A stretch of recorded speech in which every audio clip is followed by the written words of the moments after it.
Oke, ketemu lagi bareng Om Bejo di sini. Nah, untuk hari ini kita akan membahas mana babnya Om? Oh, gak ada. Nah, ini babnya nih. Nah, babnya tentang listrik dinamis masih ya, masih listrik DC atau sumber arus searah.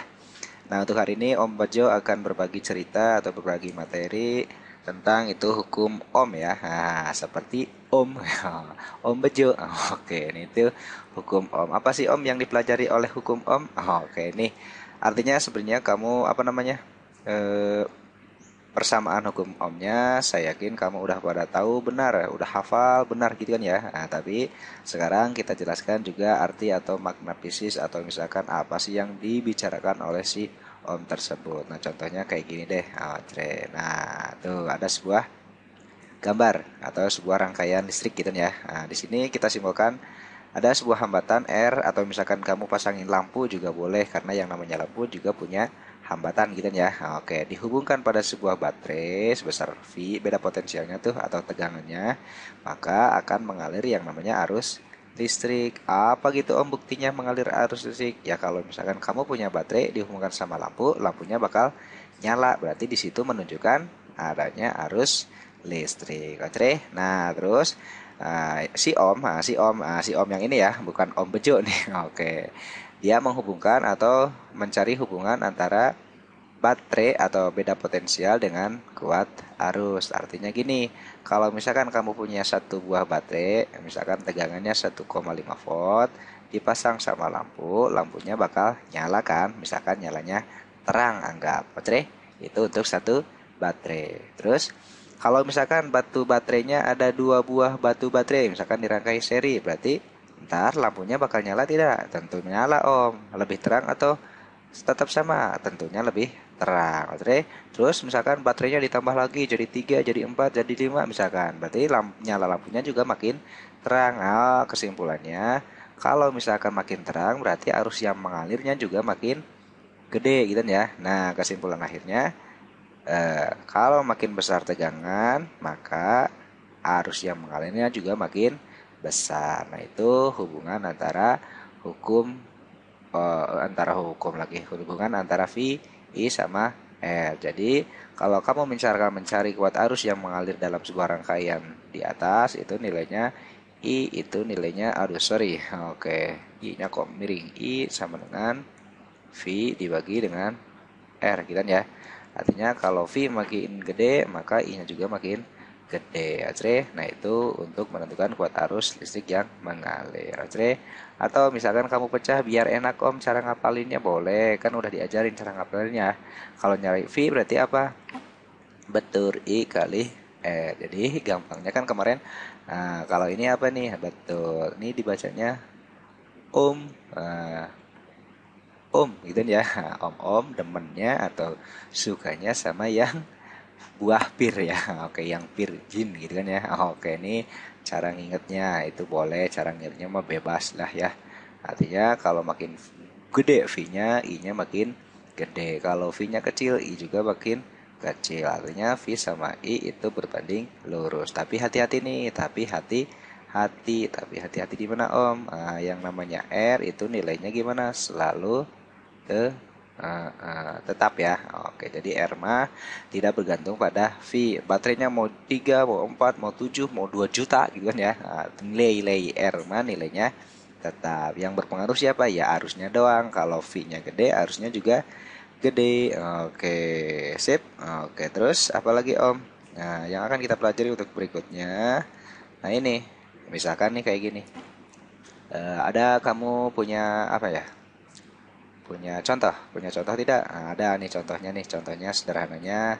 Atau misalkan kamu apa namanya dibikin grafik deh Om. Nah, grafik singkong boleh nggak Om? Oke, itu mah grafik Om. Nah, ini grafik misalkan nih, grafik hubungannya ya. Oke, grafik hubungan V terhadap I gitu kan ya. Oke, misalkan, nah ini kayak gini grafiknya. Misalkan nih, kalau kamu punya grafik tuh set set, alah siap. Oke. Nah, mana grafiknya? Oke, ini grafiknya tuh. Nah, ini kalau misalkan ini grafik V terhadap I gitu ya. Nah, V-nya volt, I-nya dalam ampere. Maka grafiknya linier nih ya. Nah, kata orang matematiknya linier. Kalau misalkan di sini ditaruh theta, maka tangan tetanya, tuh, tan tetanya itu adalah V per R gitu kan ya, depan per samping ya. Oke, V per R itu V per R lagi, V per I, sorry. V per I ya. Oke, per I nilainya sama dengan R dan nilainya sama dengan selalu tetap gimana Om? Artinya ya kemiringannya ya tetap di mana-mana. Di sini juga segini sebesar theta, di sini juga kemiringannya segitu, artinya nilai kemiringannya itu adalah tetap. Oke. Nah, jadi nilai R itu selalu tetap. Ingat nih, artinya ini ntar jadi sebuah clue ya. Nah, artinya ntar kamu jangan sampai bingung lagi. Jadi yang namanya hambatan itu adalah tetap. Jadi lo kudu paham. Oke. Nah, untuk lebih jelasnya saya udah kasih apa?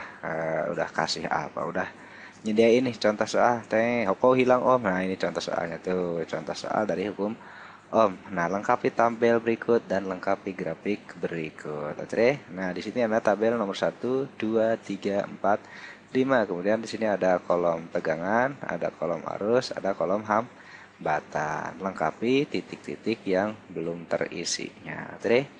Nah, dari soal ini misalkan ada beberapa anak yang masih bingung di apa ini Om. Oke, termasuk saya Om. Oke, ini kan ada V, ada I, berarti kalau nyari R apa?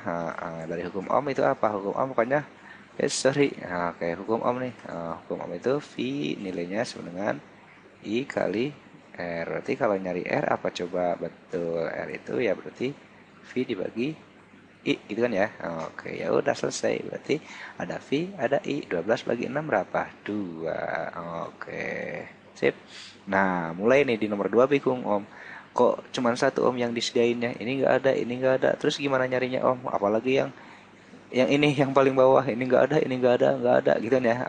Oke, nah itu kalau misalkan lo belum belajar hukum Ohm ya nggak bakal bisa nih ngisi kolom-kolom ini, tapi kan lo baru aja diajarin sama gua. Oke, jadi lo harus paham. Jadi yang namanya R itu apa tadi nilainya? Betul sekali, nilainya itu selalu tetap. Oh, kalau begitu kalau ini 2 berarti ke bawahnya juga ya 2, ini 2, ini juga 2, ini juga 2, ini juga 2. Selesai itu. Berarti kalau nyari V apa? I kali R 10 kali 2. Tuh kan foya-foya 20. Nomor 3 hura-hura. Oke, ada V, ada R ditanya I, berarti I itu V dibagi R, 3 dibagi 2 berarti 1,5. Tuh. Oke. Ada I, ada R, berarti ya ditanya V, berarti I kali R 400 kali 2 berarti 800. Nah Om yang ini nomor 5 gimana Om? Nah artinya kan hambatannya berapa? 2 ya, mau bebas. Misalkan kalau misalkan mau 2 juta, nah, oke, berarti ininya berapa? Ya 4 juta gitu kan ya. Oke, ini soal hura-hura gitu kan ya. Artinya soal ya soalnya yang gampang banget gitu kan ya. Jadi hubungannya VIR doang. Nah, begitu juga dengan yang soal grafik. Nah, ini grafik singkong nih, hati-hati nih. Oke, grafik V terhadap I. Ingat, nah grafiknya kan kayak gini tuh. Artinya di sini kamu harus sudah tahu, kalau kudu udah ngerti gitu kan ya. Yang namanya nilai R itu adalah kemiringannya kan ya. Nah, R itu nilainya gimana? Selalu tetap. Oke, nilainya berapa coba saya tanya hambatannya. Yang udah ada siapa? Ini kan 12. Ini 4. R itu apa? V dibagi I. 12 bagi 4 berapa? Oh, berarti hambatannya 3. Artinya kan gini, logikanya mah ya. 4 ke 12 berarti berapa kalinya ya? Oh, berarti 3 kalinya. Berarti 4 kali 3 12. Berarti hambatannya atau pengalinya itu kan 3. Oke, ya udah sekarang foya-foya. Di sini ada 9. 9 kali 3 berarti di sini angka berapa? 27. Gitu kan ya. Wah, ini kan 16,8 nih. 16,8 bagi 3 sekitar berapa yo? Coba 5,6 gitu kan ya. Oke, artinya 56 kali 3 berarti 16,8. Seperti itu aja. Di sini kamu nggak ada Om.